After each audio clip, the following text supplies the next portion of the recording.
here with Sam Novak, Open Division champion, right? Yep. Pole vaulting. Correct.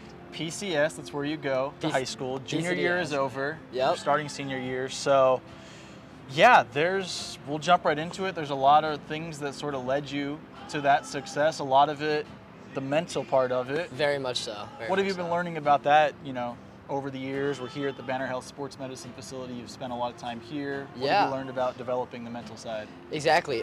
So I think a lot of stuff I've learned here is visualization practice. I think through constant meditation practice outside of the sport, just kind of doing that on my own, and being able to just kind of be able to concentrate on one specific thing. This, for me, being pole vault. I was really able to kind of further my development in the sport, and it really helped over the season. My main goal was to get 17 feet. Which I really wanted to do my junior year. I thought that that'd be a great achievement for me. I got 16 feet my sophomore year, and I was like, okay, this would be like a great progression. So that was my goal. Through the help of this amazing sports facility, I was able to learn kind of about journaling and mental practices as well. I think journaling is just a really simple way to kind of help. I would do it every night before I'd go to bed, and then I'd kind of have this weird superstition where I'd put my journal underneath my pillow and then sleep with it, kind of like that, just for it to kind of like get into my head a little bit. So that was kind of my weird superstition around journaling, and that really helps. And then also with visualization, I had this cool little thing in my voice recordings on my phone where I laid out an entire situation of what I thought the perfect jump would be, and that would be at 17 feet. And before every meet, I would listen to that like almost on repeat, and it would get me really into like the mindset of like, I'm gonna jump this. There's like no question, there's no hesitation. And I think through a lot of those skills that I've learned here, I think 17 feet can really be attributed to the stuff that I did this season in order to trick myself into knowing I'm gonna make the bar. A reminder for all of you, this is a high schooler talking about all of those things, journaling and manifesting. Yeah, they really do help. Is that something that, do you remember as a little kid kind of always being that way, putting these visions together and letting them happen? Has it been something that you've learned in recent years? Like, when did this first start for you? Because it doesn't happen to everyone. Fair enough. No, so my mom is really big on the visualization stuff. I think before I kind of had like a solid curriculum and kind of what I was learning here at the sports facility, my mom really instilled a lot of those kind of just practices into me from a really young age, which I'm really lucky about.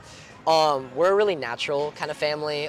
We do like the yoga and stuff. We're really into stretching. We have an ice bath, which I'm grateful to have because it helps with recovery and stuff like that. So I think, I can really credit a lot of the stuff that I learned at a young age with like meditation and visualization to really my family, and then being really open to all of that stuff, specifically the meditation practices. Mm-hmm.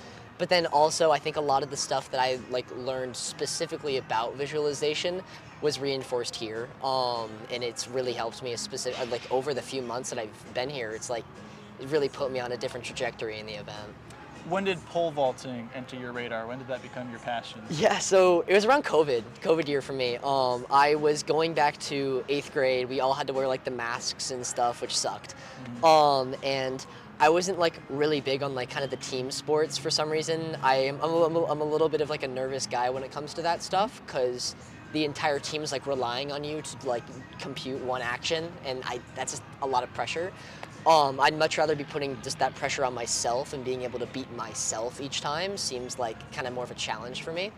So what happened was we did a lot of flag football my 8th grade year, or throughout my middle school, but because it was COVID in 8th grade year, it was a contact sport, so right. We couldn't actually play it. So instead of flag football, they did a track and field kind of thing. Mm-hmm. And pole vault just happened to be one of the things they were kind of introducing. And I thought it was really interesting. Obviously, the only thing I knew about pole vault was just the viral videos of people getting hit where they shouldn't be with the pole, or kind of the pole snapping, all the terrible things. Mm-hmm. But I was really, this event seems really interesting, so maybe let's pursue it. Then throughout the entirety of my high school career so far, I've just been progressing in the event. I'm lucky enough that my school has really shifted their focus a lot to athletics in the last few years, which I'm lucky to hopefully be on the forefront of. And so I've been able to kind of progress my technique in my vault through amazing coaching at my school, through post like Olympic coaches who have just resided at my school for a bit, who could finally train someone who's pretty proficient in the vault, as well as just having all the facilities necessary and all the poles necessary in order to progress really well in the vault. So my school is the reason I got into it, and I'm obviously going to keep hopefully doing it in college. I think that's really my goal. So the school gets you into it, you Yeah. pick it up, you're immediately interested. It's something that you want to pursue. It's something that you start feeling good at. Yeah. What were some of the hurdles that you had early on? Were there mental things? Because getting up that high and going over something like that could be kind of Sure. mentally scary, I guess. Yeah, so I think like my freshman year, I had a really good role model who was pretty proficient in the vault when I was like not doing as like well. He was jumping somewhere around like 14, 15 feet pretty consistently. So it was really cool to see that. That kind of got my fear over the hype of it, just because I'm seeing this guy do it all the time. It's like, okay, like this is just an absolute. This is what's gonna happen when I get to that point. But I think with every sport, there's going to be like plateaus. There's going to be like that kind of roadblock where you just kind of stop progressing, and you need to be able to kind of push through that in order to get to the other side and really progress even further in the event. And with pole vault, that can happen a lot. It's each height that you go up gets exponentially harder to get. So when I was making like 13 feet, 14 feet, those gaps were pretty easy to kind of climb rather than going from 17 feet to 18 feet, because it becomes the more technical and minute stuff that you have to change instead of like the larger stuff that you change to jump those smaller heights. So those roadblocks are definitely really apparent in my event. It's happened to me, I think, through my entire sophomore season. I jumped 15.6 my first meet back, which is pretty good. But I think I kind of jumped a little too high my first meet, because the entire rest of the season was me working back to that height. So my second meet I jumped 14 feet, and then 14 feet again. And then throughout the entire season, it was me kind of slowly inching back up to get back to 15.6. And then eventually, once I got back to 15.6 and started clearing that really consistently, I was able to break through that even and go to 16 feet and make that 2 days after I got out of my sophomore year, which is great. So just really being able to have that mental fortitude and knowing that like there's gonna be better things at the other end of this huge plateau, that really helps you stick with it. And like you have to know that there's gonna be like a pot of gold at the end of the rainbow. There's gonna be something better. So yeah, that was the main really challenge, is being able to kind of manage those plateaus and stay interested in the vault. But if you love it enough, if you love the atmosphere enough, if you like doing the event enough, if you like your coaching enough, all those things will definitely get you through it. That's what I would say. So here with Sam Novak, continue our conversation, and I want to talk about some of the processes of things that you do. So you've talked about meditation, journaling, manifesting, all that. Yeah. Meditation, what is it that you do to get in that state? For me personally, I lift in the mornings, I go to the sauna after. I meditate in the saunas. I don't like bringing in my headphones. I don't Fair like enough. doing that, unless there's somebody talking on the phone, which you learn Sure. to meditate over that. But Fair enough, man. that's like my process, and it takes Yeah. me a while to get into it. But you mentioned how your mom taught you that. So Mhm. what's the process like for you when you're focusing on meditating? Yeah, so for me, I actually used for the first like few times I was starting to practice meditation, I used this really cool TV show on Netflix. It was like, I don't exactly know what it was. I think it was like a Headspace guide to meditation. And it was a really cool experience because they kind of used like simple animation to kind of get you to go into this kind of meditative state. And each episode, they would kind of have you just practice a specific thing. And so that was really helpful for me to kind of get back into it. I kind of lost touch with a lot of meditation before I started getting back into it here, but I did have like a pretty good basis in order for me to kind of start again. And then for me, I really like listening to music. That's just kind of the way I do it. Not like rap or pop or anything, Right. but more like classical, or maybe like a little bit of like classical pop where there's still like a bit of beat in it. And then I like going to like a really cool, I like being in a good atmosphere.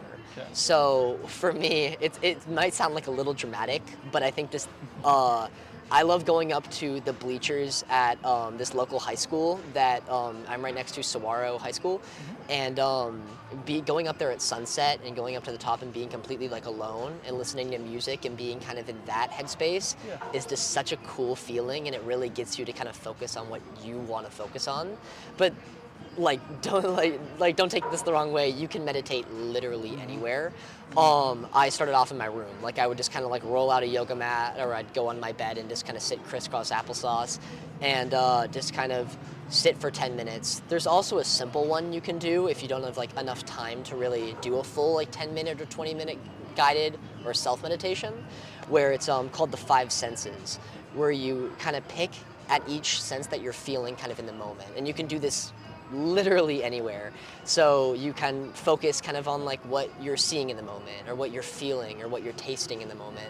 And just being able to kind of recenter yourself in the moment, that's what meditation for me is really all about. Not looking in the future, not focusing on the past, but kind of sitting with where you are in the present and focusing on where you need to be.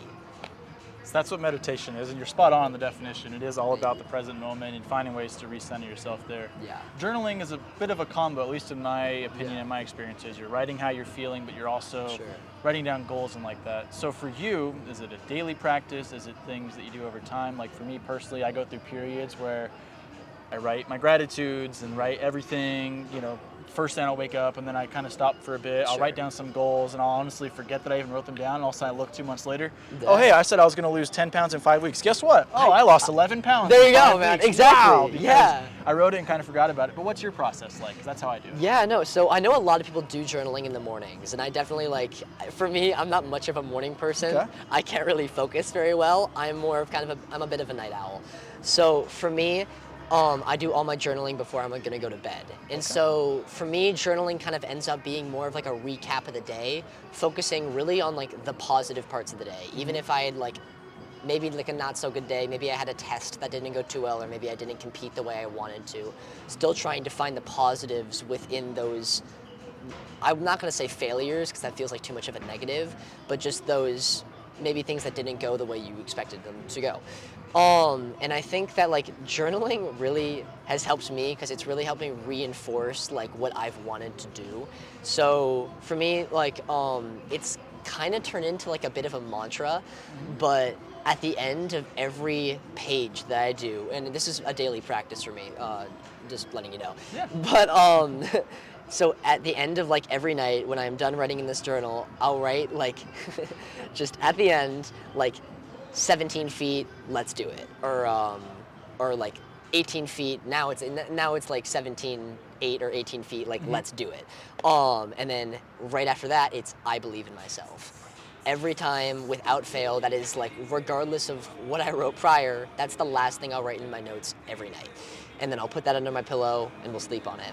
Because I feel like you have to believe that you're gonna make these heights before you actually do them. Because if you don't see yourself making these bars, if you can't visualize yourself doing these amazing feats, then you're never gonna do them. You're never gonna build up the confidence. You're never gonna believe that you can truly get where you wanna go. And so being able to just write that simple phrase, I believe in myself, every night, and then repeating that on the runway of a competition, I believe in myself, let's do this. It really reinforces the stuff that I've been writing to myself every night. This is what's gonna happen. There's no hesitation.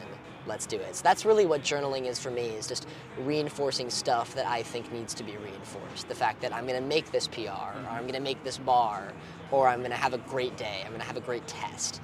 Anything. It's really just reinforcing those positives in my life.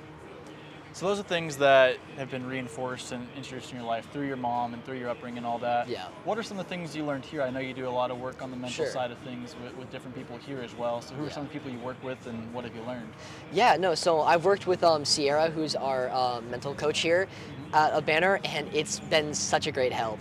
Really, we've been focusing a lot on visualization. It's really been one of the cool practices that we did is within the notes app on my phone, we recorded just, sorry if I'm repeating myself here, but we recorded an entire situation of a perfect vault. And then throughout the meets, I would listen to that on repeat in order to get myself in the mindset of what a perfect vault would be. And that's just one way that you can kind of see and focus on visualization and all that mental stuff. But that really helped me because I was able to, again, get in that kind of mental stage that I needed to be in within a competition to really focus on what needed to be done. Also, again, meditation was a really big thing here. Being able to really clear your mind from all the other like pesky little thoughts you have in life, and really be able to focus on, again, one individual thing. Being able to completely devote all your attention to that, rather than having all these little minute thoughts kind of pop in and out of your head. So both visualization and meditation are two huge key components of what we are taught here at Banner. And I think, again, it's helped me progress in my vault like so much, and it's really helpful. It's been really helpful. Last thing I think I got for you too, Sure. before we get on out of here. So, Open Division champion as a junior. Yeah. Obviously, you've got a lot of goals. What is next? You mentioned wanting to play in college. Yeah. I understand that you want to be a business major, but obviously you want to pole vault in college as well. Of course. So, what are you looking for in schools? Because I'm sure a state championship brings a lot of different schools coming to you. Yeah. What are the things you're looking for in that area? Yeah, so I think really like my goal, at least for senior year, because I'm still not out of high school. It's like I still have a year left. It's really weird to me. I feel like I'm already done. Senioritis has hit me like really hard. But It never like, goes away either. I'm just saying it seriously. now. But I think like my goal for senior year is to break the state record. Like that is something I will do. What Like, is the this state something- record? So that's 17.7, I believe. Okay. It's 5:36 in metric. I want to jump 5:40 or 17.8, 17.7, that kind of round, and then hopefully 18 feet by the end of my senior year. That would also hopefully make me a national lead in the high school, division, which would be amazing. But really, my main goal is to kind of cement my title in Arizona as the Arizona state record holder. That's something that I have been focusing on ever since I kind of started the event, because that just sounds like something, that sounds like kind of the last thing you do in high school. And I think that would be a really cool opportunity, since I am being coached by the state record holder at my club, which is really funny. So I think that would be really great in order to beat that kind of, that's been a goal for a while. That's something I really want to reinforce within my journaling, meditation, and visualization practices. And then I guess I really just want to do this at a D1 level in college as well, which would be amazing for me. I don't really know where I'd like to go yet. I have had some colleges reach out, which is like super surreal for me. I never thought I would be doing like a collegiate sport like within a million years, but now like it's actually getting a little bit more surreal, which is just like such a cool feeling. But yeah, main goals for at least the next year is breaking the state record, and then going and having hopefully a really fruitful collegiate career, which would be a great thing for me. Yeah. One last thing that came to mind too, because you were talking about it off camera when we were up front.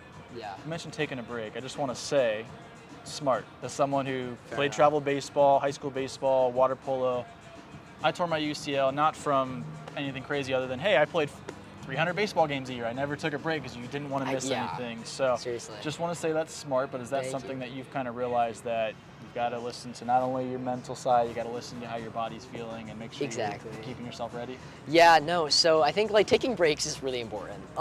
It's definitely hard to do, especially when you like love the event.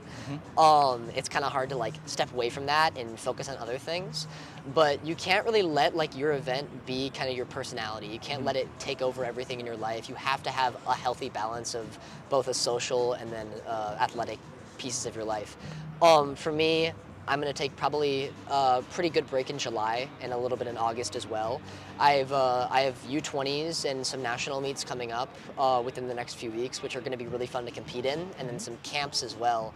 But after that, I'll probably have been vaulting for about 8 months consistently on, which might not sound like a lot, because like a lot of other like sports, you travel and compete year round. But in like the vault and it being a really physically grueling event, your body kind of shuts down on you after 7 to 8 months of just like pure competing and pure training. So taking at least like a few weeks off and kind of being able to kind of rejuvenate, do a bunch of kind of like rehabilitation practices on your body, and being able to ice bath and do heat and all that stuff kind of religiously for 1 month, and being able to kind of step away from the event is really, really helpful in the long run, because I mean you really don't want to be burnt out. But then I'll come back for my fall season, and I'll hopefully be strong as ever and be able to compete well my senior year. So yeah, that's the goal. Sam Novak, everybody. Only going to be a high school senior. May not seem like it the way he talks, but thank you so much for your time. Appreciate it. Thank you so much.